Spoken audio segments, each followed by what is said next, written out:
आज हम आपको बताएंगे व्रत क्या होता है। किसी उद्देश्य की प्राप्ति के लिए दिन भर के लिए अन्न जल या अन्य भोजन या इन सब का त्याग व्रत कहलाता है। किसी कार्य को पूरा करने का संकल्प लेना भी व्रत कहलाता है। संकल्प पूर्वक किए गए कर्म को व्रत कहते हैं। मनुष्य को पुण्य के आचरण से सुख और पाप के आचरण से दुख होता है। संसार का प्रत्येक प्राणी अपने अनुकूल सुख की प्राप्ति और अपने प्रतिकूल दुख की निवृत्ति चाहता है। मानव की इस परिस्थिति को अवगत कर त्रिकाल और परहित में व्रत ऋषि मुनियों ने वेद, पुराण, स्मृति और समस्त निबंध ग्रंथों को आत्मसात कर मानव के कल्याण के हेतु सुख की प्राप्ति तथा दुख की निवृत्ति के लिए अनेक उपाय कहे हैं। उन्हीं उपायों में से व्रत और उपवास श्रेष्ठ तथा सुगम उपाय हैं। व्रतों के विधान करने वाले ग्रंथों में व्रत के अनेक अंग का वर्णन देखने में आता है। उन अंगों का विवेचन करने पर दिखाई पड़ता है कि उपवास भी व्रत का एक प्रमुख अंग है।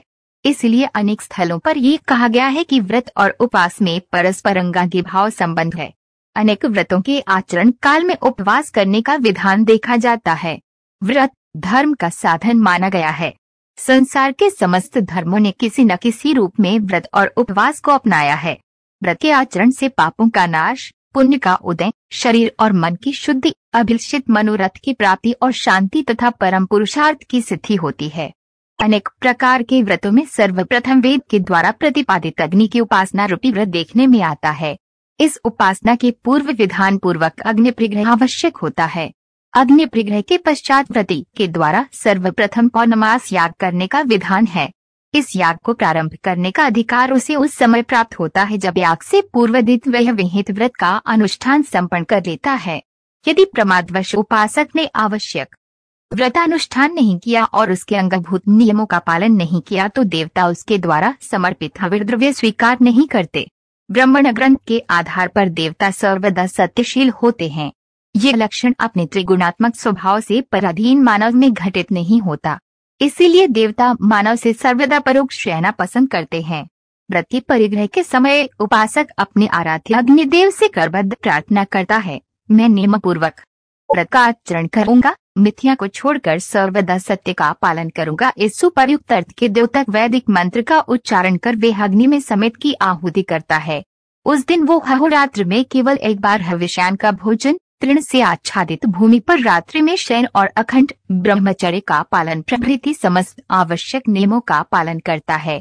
कुछ समय के पश्चात वही उपासक जब सोमयाग का अनुष्ठान प्रारंभ करता है तो उसके लिए अत्यंत कठोर व्रत और नियमों का पालन करना अनिवार्य हो जाता है। याग के प्रारंभ में याज्ञीय दीक्षा लेते ही उसे व्रत और नियमों के पालन करने का आदेश रौद्रसूत्र देते हैं। यागकालीन उन दिनों में सपत्नी उस उपासक को आहार के निमित्त केवल गोदुग्ध दिया जाता है। यह भी यथेष्ट मात्रा में नहीं अपितु प्रथम दिन एक गौ के स्तन से, दूसरे दिन 2 स्तनों से और तीसरे दिन 3 स्तनों से जितना भी प्राप्त हो उतना ही दूध पीने की शास्त्र की अनुज्ञा है। उसी दूध में से आधा उसको और आधा उसकी धर्मपत्नी को दिया जाता है।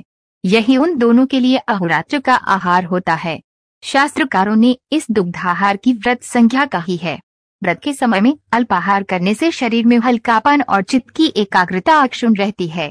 व्रत के लिए अनुष्ठान के समय मद्य, मांस प्रभृति निषिद्ध द्रव्यों का सेवन तथा प्रातः काल एवं सायंकाल के समय शयन वर्ज्य है। सत्य और मधुर भाषण तथा प्राणी मात्र के प्रति कल्याण की भावना रखना आवश्यक है। वैदिक काल की अपेक्षा पौराणिक युग में अधिक व्रत देखने में आते हैं। उस काल में व्रत के प्रकार अनेक हो जाते हैं। व्रत के समय व्यवहार में लाए जाने वाले नियमों की कठोरता भी कम हो जाती है तथा नियमों में अनेक प्रकार के विकल्प भी देखने में आते हैं। उदाहरण रूप में जहां एकादशी के दिन उपवास करने का विधान है, वहीं विकल्प में लघु फलाहार और वह भी संभव न हो तो फिर एक बार उदनरहित अन्नाहार करने तक का विधान शास्त्र सम्मत देखा जाता है। इसी प्रकार किसी भी व्रत के आचरण के लिए तदर्थ विहित समय अपेक्षित है। वसंते ब्राह्मणोऽग्निनाद भीत अर्थात वसंत ऋतु में ब्राह्मण अग्नि परिग्रह व्रत का प्रारंभ करे। इस श्रुति के अनुसार जिस प्रकार वसंत ऋतु में अग्नि परिग्रह व्रत के प्रारंभ करने का विधान है, वैसे ही चांद्रायन आदि व्रतों के आचरण के निमित्त वर्ष, अयन, ऋतु, मास, पक्ष, तिथि, वार, नक्षत्र, योग और करण तक का विधान है। इस पौराणिक युग में तिथि पर आश्रित रहने वाले व्रतों की बहुलता है।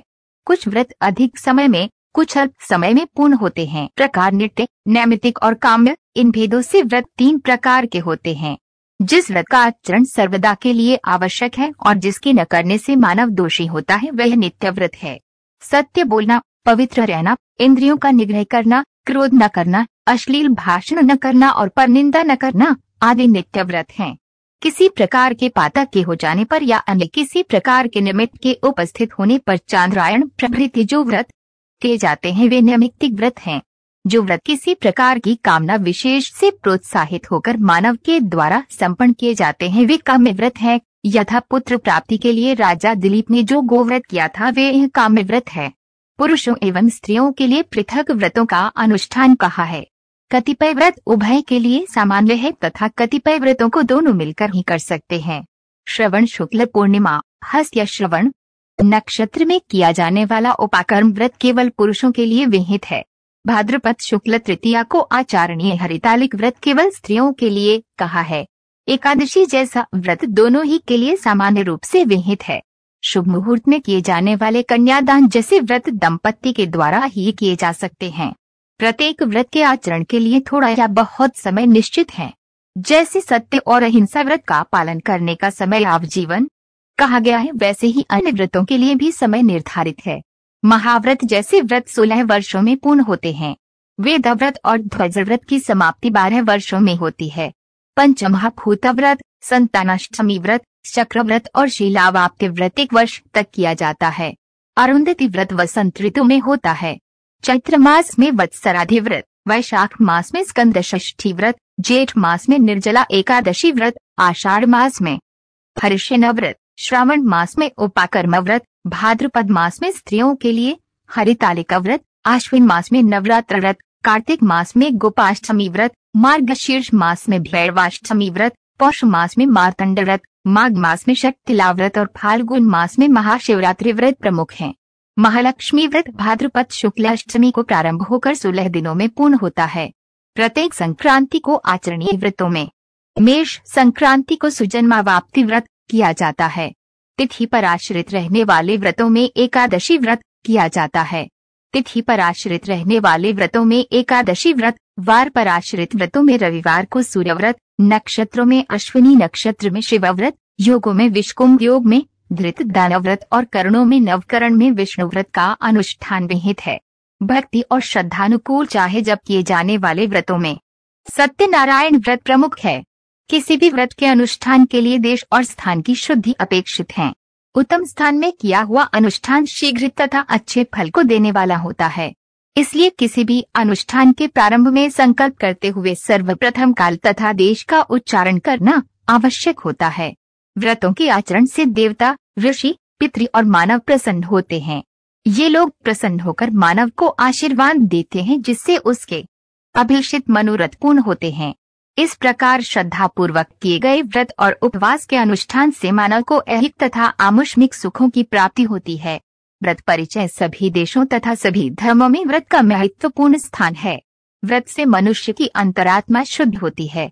इससे ज्ञान शक्ति, विचार शक्ति, बुद्धि, श्रद्धा, भक्ति तथा पवित्रता की वृद्धि होती है।